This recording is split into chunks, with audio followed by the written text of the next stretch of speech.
Good. Uh, Cheers. ding.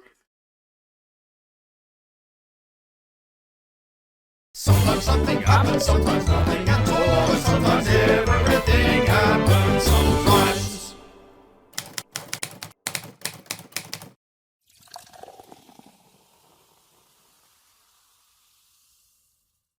We're just done with the festive season now.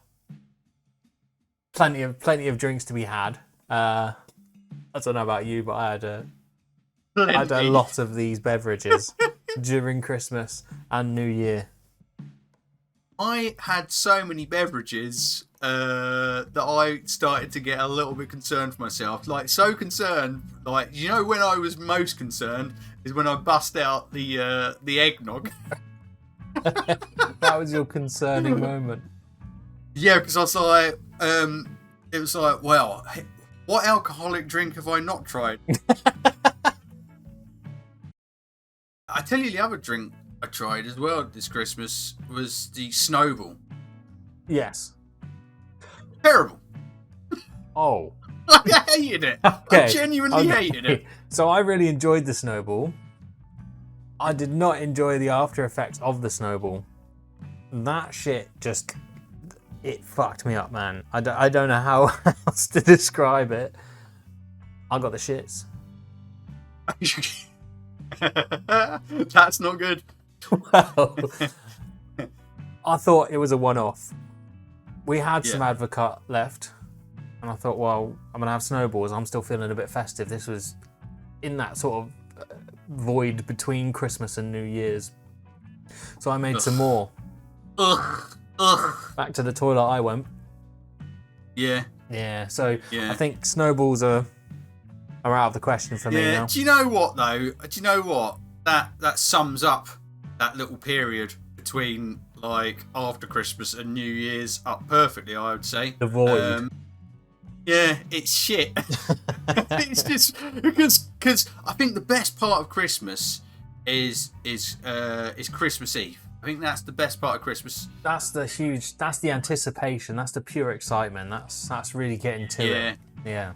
Christmas Day's over within a flash, isn't it? And then you're just like, yeah, I suppose. There you go, it's done. Christmas Eve. That is the whole month of anticipation is built up. Oh my God, it's Christmas now. Yeah. Christmas morning, you open the presents, and once that's done, it's kind of like, yeah.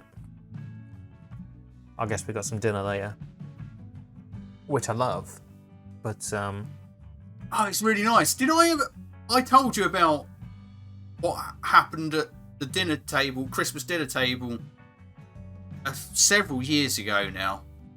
Did I not? Maybe I don't. It wasn't good. What was it? Remind me. Okay, so I'm a bit of a prankster as a dad. Okay. He describes himself as, oh, hey, I'm a bit of a prankster. I know I'm a bit of a prankster, and sometimes I take things too far. But this one time, I definitely took it too far, and it backfired on me terribly. So I like to sometimes, like, just it sounds terrible, and it's not meant to be terrible, but I would get one of my children's trousers and just wallop them down. Not pants, so I'll just be like, wallop them down so they'd just be in their underwear. I know that sounds terrible, and I did do that once or twice, okay? That's your idea of a Christmas joke? Yeah, well, I know, it sounds silly, but it backfired on me terribly because at the Christmas dinner table, one of my kids decided to get me back, and they pantsed me, but they actually walloped down my underwear as well, so my winky and bum was being shown. Your pig and blanket was revealed. My pig in a blanket was totally revealed at the Christmas dinner table. That was the year I ruined Christmas. But it wasn't my fault. My kids pulled my pants down. I'm pretty sure that the first time I got drunk, I had raided the parents' alcohol cupboard. I'm fairly sure. Dangerous. Because I know I'd had a few drinks before and maybe had felt a little tiddled. There was the first social gathering with friends where we went to a Halloween party and I drank loads of ciders. And I guess that was probably the first time I was drunk, because I came home. I came home and the way my bedroom was set up then was there was sort of my bed here, and at the foot of the bed there was my desk with the computer on it and the lamp there. So I was like crawling into bed. My mum was at the door like, "Oh, did you have fun?" I was like, yeah, it was great, thanks mum, just going to bed now." And I'm like leaning over the end of the bed to turn the lamp on, so I'm like, whoa. And as I do, my hand slips off the end of the bed, head on the desk. She pisses herself laughing. And she's like, "All right, good night." But still, I wouldn't say that was probably... I'd say I was just tiddled again. Now, the first time I was drunk, I raided the parents' cupboards.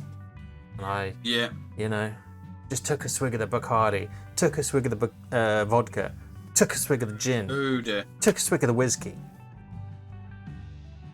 I was far and just started puking. I was just on my home, I was just at home on my own.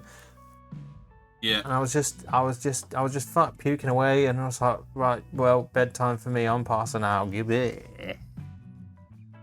And that was it for me. What about you?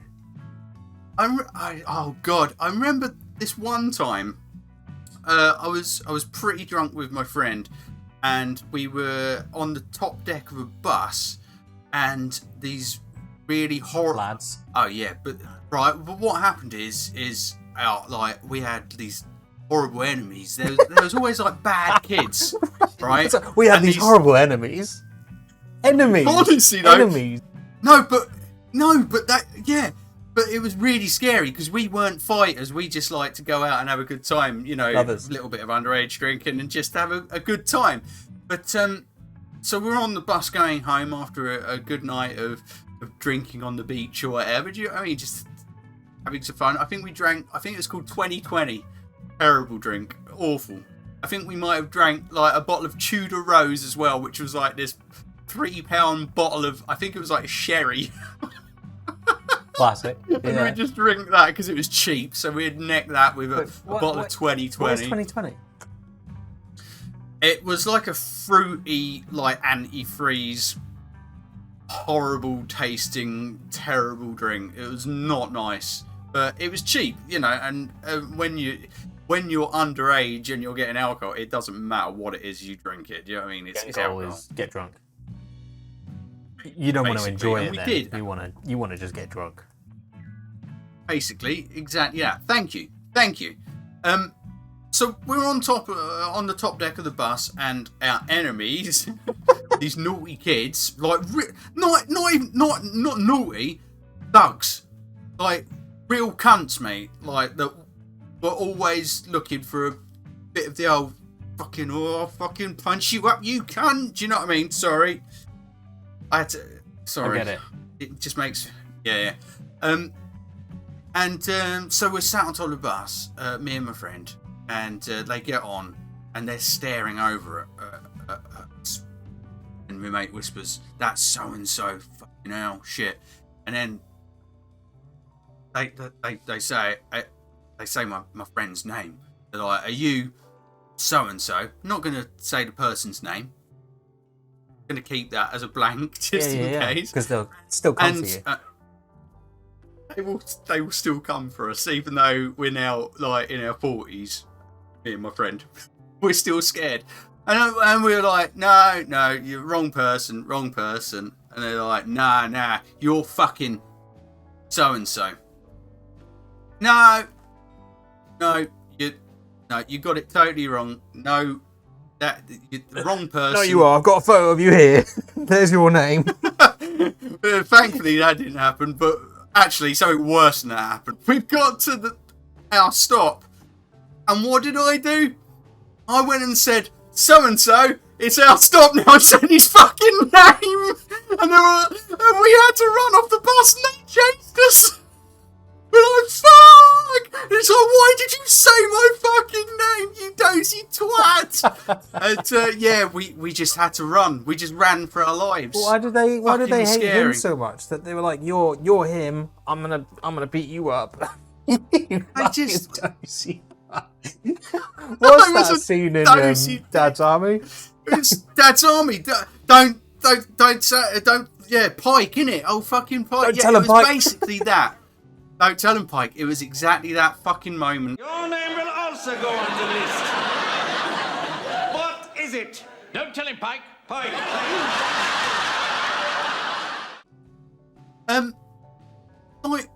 remember doing some pretty stupid things drunk that I now look back on. I think if it had gone wrong, then I probably could be dead. I remember being quite drunk, and there was this lamppost that was like really. So the lamppost was here, and then it was against a building, like here. So there was only like a little bit of room between this lamppost and the building. And I was like, what are you going to do there? I know exactly what you're going to do there. Because it'd be the exact same thing I'd do. I'm scaling this motherfucker because I've got a wall to help me climb up it. I climbed right up. I'm drunk and I've climbed up the top of this lamppost against the wall. What the fuck? If I'd have fallen... Terrible. You don't think about the consequences then. I mean, god damn, the things I've done...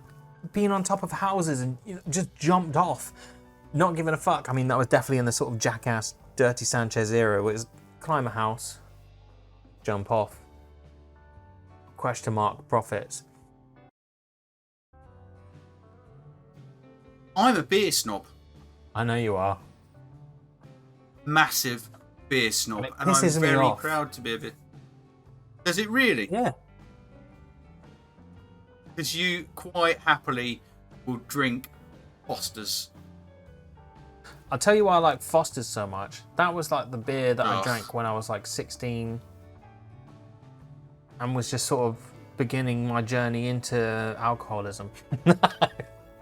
Sometimes something happens, sometimes nothing at all. Sometimes everything happens, sometimes. A beer to me isn't the same as like a Scotch tasting session. Well, then I clearly need to educate you on some nice beers. I think it's time that you broadened your beer horizons, like you have your Scotch horizons. Well, we'll pen that in. We'll do that. We'll do sometimes something happens beer tasting. Okay, and I'll get a few beers that I think that you should taste and should love. I'm down for it.